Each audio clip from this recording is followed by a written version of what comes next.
अकाल मृत्यु के बाद आत्मा का क्या होता है, उसको क्या सजा मिलती है, उसकी क्या दुर्गति सदगति होती है। दोस्तों, हमारा आज का विषय है अकाल मृत्यु।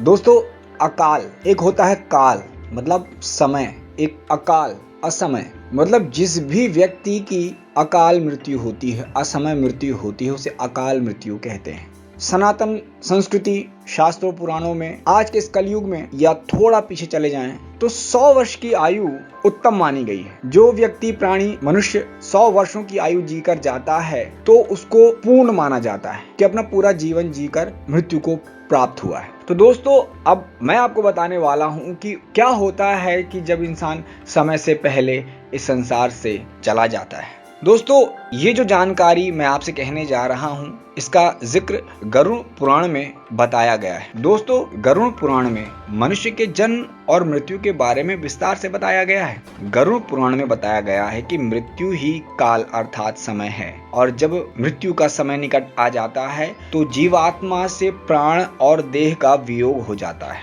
शरीर का और आत्मा का वियोग हो जाता है। प्रत्येक मनुष्य के जन्म और मृत्यु का समय निश्चित है, जिसे पूरा करने के बाद ही मनुष्य को मोक्ष की प्राप्ति होती है और वो पुनः दूसरे शरीर को धारण करता है। परंतु जब किसी की अकाल मृत्यु होती है तो उस जीवात्मा का क्या होता है, चलिए इसके बारे में हम कुछ चर्चा करते हैं। गरुड़ पुराण में बताया गया है कि मनुष्य के जीवन के 7 चक्र निश्चित हैं। अगर कोई मनुष्य इस चक्र को पूरा नहीं करता है अर्थात अकाल मृत्यु को प्राप्त हो जाता है तो उसे मृत्यु के बाद भी कई प्रकार के कष्ट भोगने पड़ते हैं। इसलिए सबसे पहले ये जानना जरूरी है कि अकाल मृत्यु क्या होती है, अर्थात किस तरह की मृत्यु को गरुड़ पुराण में अकाल मृत्यु की श्रेणी में रखा गया है। तो दोस्तों, गरुड़ पुराण के सिंहावलोकन अध्याय में बताया गया है कि यदि कोई प्राणी भूख से पीड़ित होकर मर जाता है या किसी हिंसक प्राणी द्वारा मारा जाता है या फिर गले में फांसी का फंदा लगाने से जिसकी मृत्यु हो गई, अथवा जो विष अग्नि आदि से मृत्यु को प्राप्त हो जाता है, अथवा जिसकी मृत्यु जल में डूबने से हो गई या सर्प के काटने से मृत्यु को प्राप्त हुआ, या जिसकी दुर्घटना या रोग के कारण मौत हो जाती है, ऐसे प्राणी अकाल मृत्यु को प्राप्त होते हैं, मतलब असमय मृत्यु को प्राप्त होते हैं।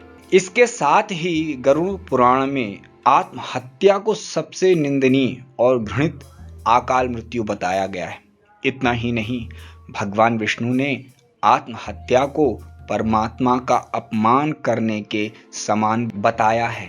साथ ही गरुड़ पुराण में बताया है कि जिस मनुष्य अथवा प्राणी की मृत्यु प्राकृतिक होती है वो 3, 10, 13 अथवा 40 दिन में दूसरा शरीर प्राप्त कर लेता है, किंतु जो व्यक्ति आत्महत्या जैसे घृणित अपराध करता है उस प्राणी की जीवात्मा पृथ्वी लोक पर तब तक भटकती रहती है जब तक प्रकृति के द्वारा निर्धारित अपने जीवन चक्र को पूरा नहीं कर लेता।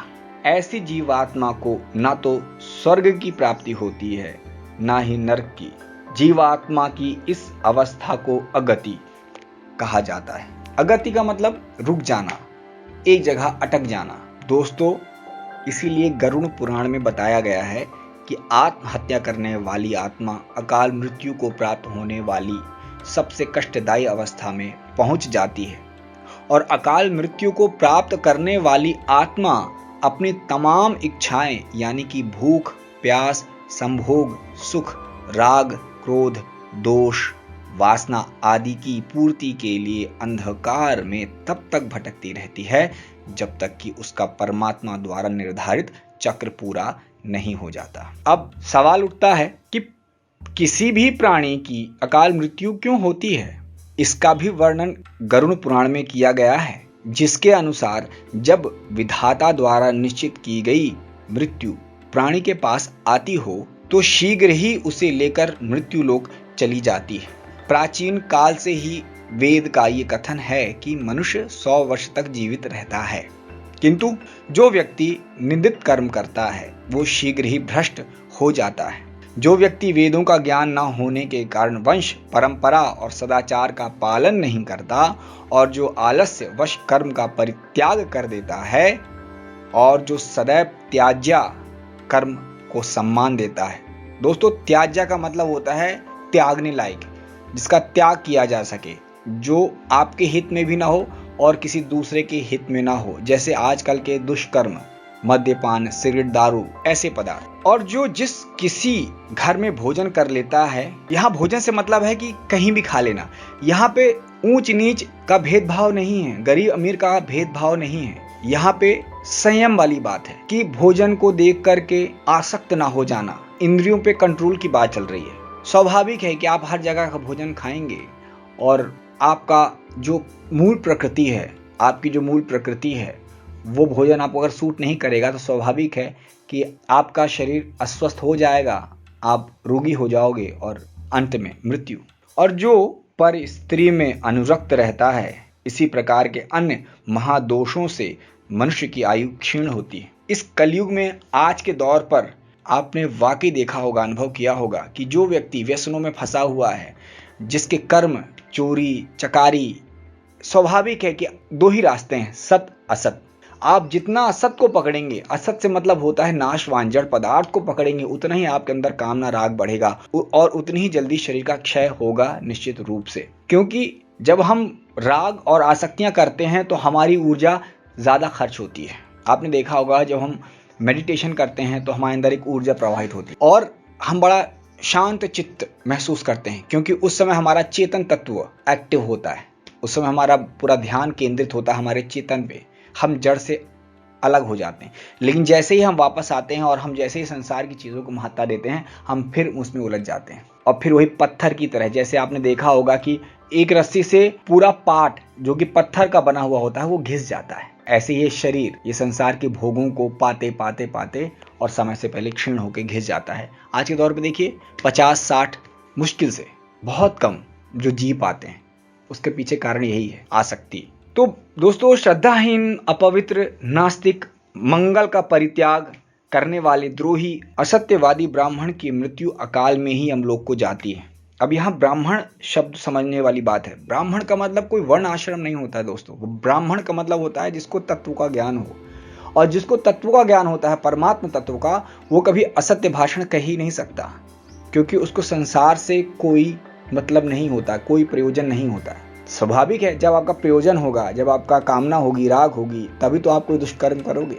लेकिन अगर आपके अंदर हर तरह की कामनाएं मर चुकी हैं, आपको परमात्मा का अनुभव हो चुका है, वो सच्चित आनंद आपको महसूस हो चुका है, तो फिर आपको संसार से कुछ नहीं चाहिए। तब असत्य भाषण का तो कोई औचित्य ही नहीं है। तो वही कहा जा रहा है कि जो ब्राह्मण, जिसको मतलब जो ब्राह्मण, तो वही यहाँ कहना चाह रहे हैं कि असत्यवादी ब्राह्मण की मृत्यु अकाल में ही यमलोक को जाती है। प्रजा की रक्षा न करने वाला, धर्माचरण से हीन, क्रूर, व्यसनी, मूर्ख, वेदानुशासन से पृथक और प्रजा पीड़क क्षत्रिय को यम का शासन प्राप्त होता है। ऐसे दोषी ब्राह्मण और क्षत्रिय मृत्यु के वशीभूत हो जाते हैं और यम यातना को प्राप्त करते हैं। जो अपने कर्मों का परित्याग, जितने मुख्य आचरण हैं उनका परित्याग, और दूसरों के कर्म में निवृत्त रहता है। मतलब दूसरों के कर्म में निवृत्त रहने से यह तात्पर्य है कि जैसे आपने देखा होगा कि मनुष्य अपने सामने जो कर्तव्य है उसको पूरा ना करके दूसरों को बताता है कि तुमको ये करना चाहिए, और या फिर उसके कर्मों में इन्वॉल्व हो जाता है।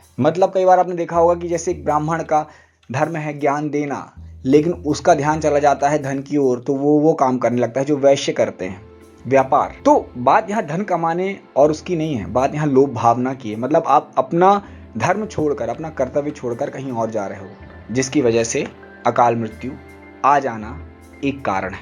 दोस्तों, जो शूद्र द्विज सेवा के बिना अन्य कर्म करता है वह भी निश्चित समय से पहले यमलोक को जाता है। दोस्तों, अगर हम इस जानकारी पर जाएं तो एक बात समझने की है कि शास्त्रों में हर वर्ण को सोच समझकर बनाया गया है। हर किसी का अपना कर्म क्षेत्र है। ब्राह्मण का क्षेत्र है ज्ञान देना, पठन पाठन करना, लोगों को अच्छी बातें सिखाना। क्षत्रिय का रक्षा करना, वैश्य का व्यापार करना और शूद्र का सेवा करना। दोस्तों, यहाँ सेवा शब्द को हमने गुलामी और नीच मान रखा है। नहीं दोस्तों, सेवा एक भाव है, और सेवा भाव जिसके अंदर है उससे ऊंचा कोई नहीं। लेकिन ध्यान से देखें तो यहाँ चारों वर्णों के लिए एक एक जिम्मेदारी है, और जो सबसे ऊपर है वो सबसे ज्यादा जिम्मेवार है। इसलिए सबसे ज्यादा दंड ब्राह्मण को, फिर क्षत्रिय को, फिर वैश्य को, फिर शूद्र को। तो यहाँ पे कोई ऊंचा और नीचा नहीं है, यहाँ पे जिम्मेदारियां हैं, उनको समझना बहुत जरूरी है। और जो अपने कर्मों को, अपने वर्ण आश्रम को, अपनी जिम्मेदारियों को नहीं समझता तो दोस्तों उसकी अधोगति से उसे कोई नहीं बचा सकता। ये मेरा खुद का अनुभव है। तो दोस्तों आशा करता हूँ ये जानकारी आपको अच्छी लगी होगी। ऐसे ही जानकारी के लिए सुनते रहिए, देखते रहिए हमारा चैनल। लाइक जरूर, कमेंट जरूर। धन्यवाद।